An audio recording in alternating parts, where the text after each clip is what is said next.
ဒီချက်ဒီအောင်မြင်ထားပြီးတော့စင်ကာပူမှာကျောင်းတက်ရောက်ဖို့စဉ်းစားနေတဲ့ကျောင်းသူကျောင်းသားတွေအတွက်အထူးခွင့်ရ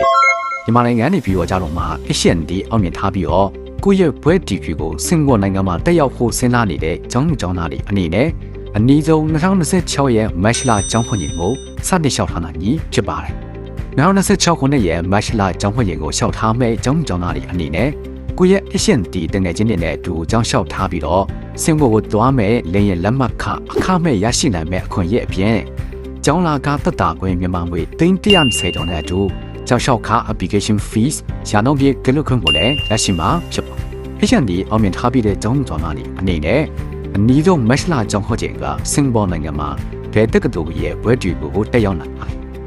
။ UK ထိပ်တန်းတက္ကသိုလ်ကြီးဖြစ်တဲ့ Northumbria University,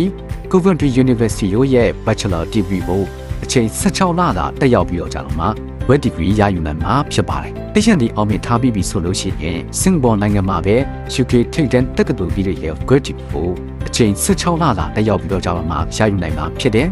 ။ကျောင်းဝင်ခွင့်အတွက် English requirement အနေနဲ့လည်း HND ရဲ့ Medium of Instruction MOI letter နဲ့ပဲလျှောက်ထားနိုင်မှာဖြစ်ပါတယ်။ဒါ့အပြင်ကျောင်းကျောင်းသားတွေအနေနဲ့ကျောင်းသားကတက်တာခွင့်ကျောင်းလျှောက်ကကွက်လက်ခွင့်ဒီလိုမျိုးခွင့်ရည်တွေကိုလည်းရရှိမှာဖြစ်တဲ့အတွက်ကုန်ကျစရိတ်ကိုလည်းလျှော့ချနိုင်မှာဖြစ်ပါတယ်။ဒါကြောင့်အနည်းဆုံးမတ်လကျောင်းခွင့်တွေကိုကိုယ့်ရဲ့တငယ်ချင်းတွေနဲ့ကျောင်းလျှောက်ထားမယ်ကျောင်းသူကျောင်းသားတွေအနေနဲ့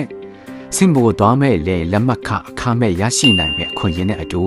ကျောင်းလာကတက်တာခွင့်မြန်မာငွေ330ကျော်အထိရရှိမဲ့ခွင့်ရည်တွေကိုပိုက်ဆိုင်နိုင်မှုအတွက်အခုပဲ Certificate Information Center ကိုဆက်သွယ်မေးမြန်းပြီးတော့ကျွန်တော်မှကြောင်းလျှောက်ထားနိုင်ပြီဖြစ်ပါတယ်